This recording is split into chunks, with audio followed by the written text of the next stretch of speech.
Hey ladies and gentlemen, Wolfcryer here with yet another build guide. This one is for Voldimitsu's Blackthorne support build. Now we fully understand this is a non-meta support build. I probably would not go into high-level GR pub games and try to run this, but lucky for Voldimitsu, this is what we do.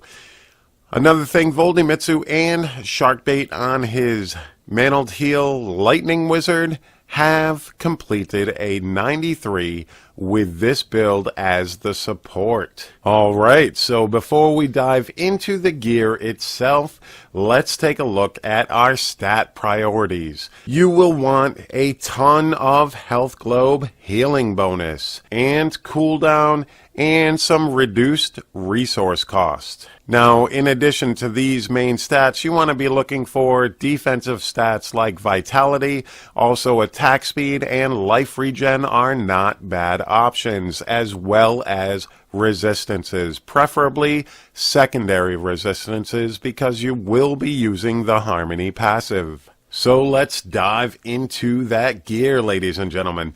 First thing that sets this zdps monk build apart is the 4-piece Blackthorne set. For the 2-piece set, you gain 250 vitality. For the 3-piece set, you reduce your damage taken from elites by 10%. And the 4-piece set bonus, you are immune to Desecrator, Molten, and Plagued Monster ground effects. You will be achieving this set bonus by wearing the Royal Ring of Grandeur in the cube. For your next set, you will be using the 2-piece Sunwuko set. Your damage taken is reduced by 50% while Sweeping Wind is active. And the third set that we are going to be using is the 4-piece Innis set. For the 2-piece set bonus, you increase the passive effect of your Mystic Ally and the base passive effect of your mantras by 100%. And the 4-piece set, you gain the base effect of all 4 mantras at all times. This set is a staple in the Monk's zdps support build. Now for your fourth and final set, you will be using Istvin's Paired Blades, the Little Rogue and Slanderer set. For the 2-piece set bonus, every time you spend primary resource, you gain 6% increased attack speed, damage, and armor for 5 seconds, and this effect stacks up to 5 times. For the bracers, Voldimitsu wears Nemesis bracers. Shrines and pylons will spawn an enemy champion.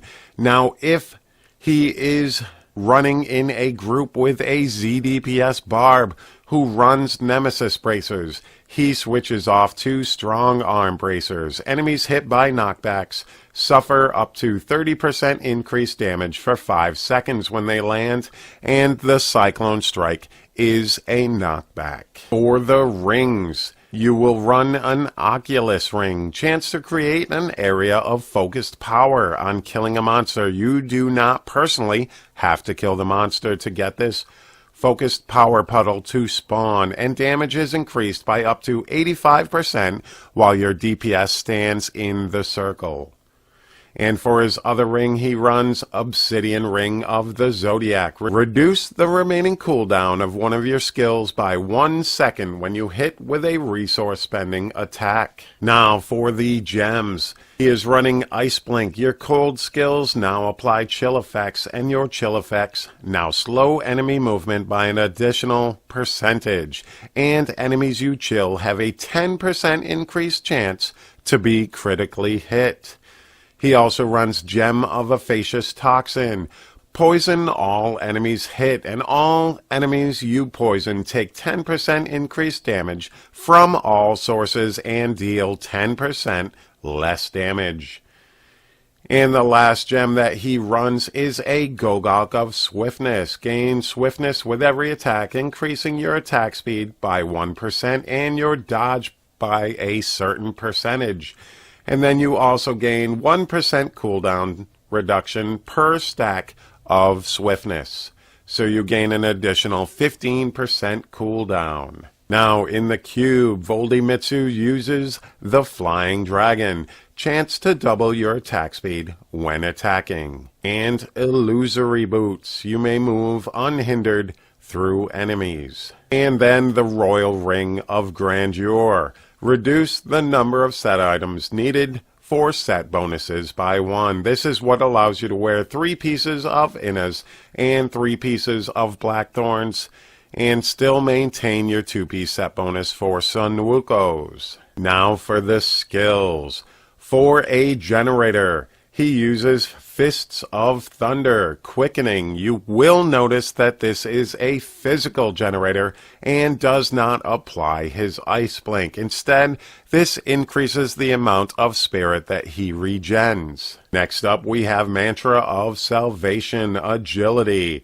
This is going to increase the dodge chance of all party members. Then we have Epiphany, Soothing Mist. This is going to allow all your skills to heal your party members based on a certain percentage of your health globe healing bonus. And then we have Inner Sanctuary Safe Haven. This is going to reduce damage taken by everybody standing in it by 50%, as well as heal them every second. This heal is actually based on your life regen. That is why life regen is not a bad stat to stack as well. Next up, the big change, Master of Wind, the Sweeping Wind Cold version. This is what is going to apply your Ice Blink as well as allow you to take 50% less damage due to the Sun Wukos set. And for the last skill is Cyclone Strike, Soothing Breeze. This will pull enemies into a nice little group as well as heal your party members every time you cast it. This heal is based off of your health globe healing bonus. On to the passives. First up, we have Harmony. 40% of your single elemental resistances from items instead increase your resistance to all elements. This is why you want a secondary res on as much gear as you can get. Then we have Alacrity. Increase the attack speed of spirit generators by 15%. Then Voldy runs Resolve. Damage you deal reduces enemy damage by 20% for 4 seconds. And for more cooldown reduction, Beacon of Yitar. Reduce all cooldowns by 20%. So, ladies and gentlemen, there you have Voldimitsu's Blackthorne's Support Monk Build Guide. As I stated in the beginning, this is a non-meta build, but is fully capable of being the support for 90+ groups. Guys, I want to thank you very much for checking out this build guide.